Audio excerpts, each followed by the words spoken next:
Moving again quickly through these early moves: e4, d6, d4, knight f6, knight c3, g6, f4, bishop g7, knight f3, castles, bishop d3, knight a6, castles, c5, d5, bishop g4. We come to White's best move, probably his best move, which is bishop to c4. This move has a number of subtle effects. White is trying to inhibit Black from playing the move e6. He's also getting his bishop on c4 away from the d3 square, so that Black doesn't have this little knight b4 idea in some lines, with a mini fork on the bishop on d3 and the pawn on c2. And he's also lending support to this pawn on d5, so he's trying to reinforce his space basically and deprive Black of counterplay. With the knight not doing too much on a6 anymore, we might as well come back to c7, which has got some ideas of going e6 or maybe later b5. White now plays h3, part of his plan. Bishop takes f3, and now because Black has no longer got these knight b4 ideas, White can recapture on f3 with the queen, which is much more natural than the rook.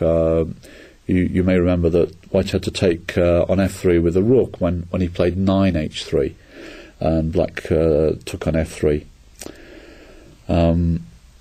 Okay, so queen takes f3. White has got two bishops. He's got some space, but Black can make some counterplay. And he starts by going a6 with the idea of going b5. White plays a4.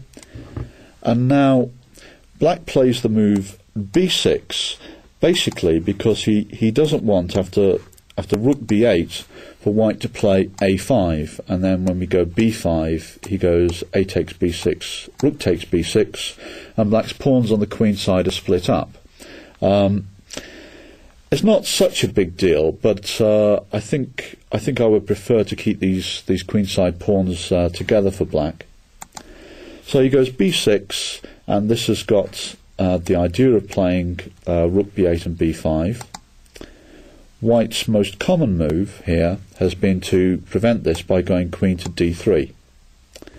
Now, some players, notably Ponomaryov in one game, have actually continued playing for b5 by going queen to b8, and after bishop e3 they go queen b7, and then rook a b1 go rook a b8 with the idea of playing b5. But I can't say I particularly like this position for Black. I don't like the fact that this queen on b7 is opposite the rook on b1, and especially when White now goes b4. These other pieces, the bishop on c4, bishop on e3, are also well placed pointing at Black's queen side. So because of this, I prefer a move that's been played less but looks quite promising for Black, and that is the move e6. The idea of e6, as usual, is to take in the centre. Black's creating counterplay there, and now White's got a couple of moves. He's gone d takes e6, and he's also gone f5. After d takes e6, Black recaptures with the pawn, and now if White plays rook d1, hitting this pawn on d6, the point behind Black's play is that he can play d5, sacrificing a pawn. White goes e takes d5, Black recaptures with the pawn, and now when White takes this pawn,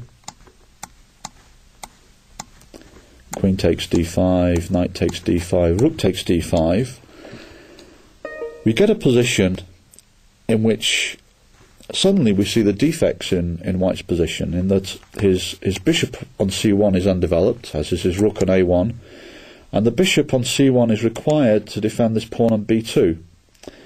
Black gets good counterplay here by going rook a to d8, and after rook takes d8, rook takes d8, he threatens to come into d1 check, tying white up. And if white plays, say, bishop to e3, black could play bishop takes b2, rook b1, bishop d4, when I think that the rook ending after bishop takes d4, rook takes d4 is quite drawish, in fact. So d takes e6, f takes e6, rook d1 isn't dangerous for black. Instead of rook d1, white might consider going bishop to e3, when d5 may still be possible. But black has got another very solid move here. He can play queen to e7,